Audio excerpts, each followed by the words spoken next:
اور پھر آج بھی یہ سارے مرزائی ہمارا کلمہ بھی پڑھتے ہیں، ہمارا قرآن بھی کھولتے ہیں، اور اپنی عبادت گاہوں کا نام مسجد رکھتے ہیں، اور ماشاءاللہ سبحان اللہ کے کلمات بھی بولتے ہیں۔ کیوں؟ صرف مسلمانوں کو دھوکہ دینے کے لیے۔ یہ مسلمانوں کو یہ باور کرواتے ہیں کہ جی دیکھو ہم مسلمان ہیں، یہ دیکھو ہم تو نماز روزہ پڑھتے ہیں، دیکھو ہم تو وہی تمہارے والا قرآن پڑھتے ہیں، دیکھو ہم تو تمہارا کلمہ پڑھتے ہیں، ہم کیسے غیر مسلم ہو سکتے ہیں؟ تو یہاں پر ہمیں یہ بات سمجھنا ہوگی کہ مسلمان ہونے کے لیے پورے دین اسلام کو ماننا ضروری ہے، ایک ایک چیز پر ایمان لانا ضروری ہے، لیکن کافر ہونے کے لیے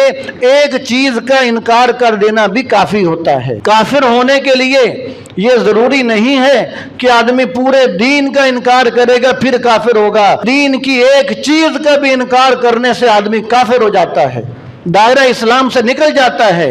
تو جب مرزائی اگرچہ روزے رکھتے رہیں، اگرچہ وہ نمازیں پڑھتے رہیں، حج عمرے کرتے رہیں، تلاوتیں کرتے رہیں، جب وہ ختم نبوت کو نہیں مانتے، حضور صلی اللہ علیہ وسلم کو، محمد عربی صلی اللہ علیہ وسلم کو جب وہ آخری نبی نہیں مانتے، تو آپ صلی اللہ علیہ وسلم کو آخری نبی نہ ماننے کی وجہ سے وہ کافر ہو گئے، اسلام کے مطابق بھی کافر ہو گئے، اور پاکستان کے آئین اور قانون کے مطابق بھی کافر ہو گئے۔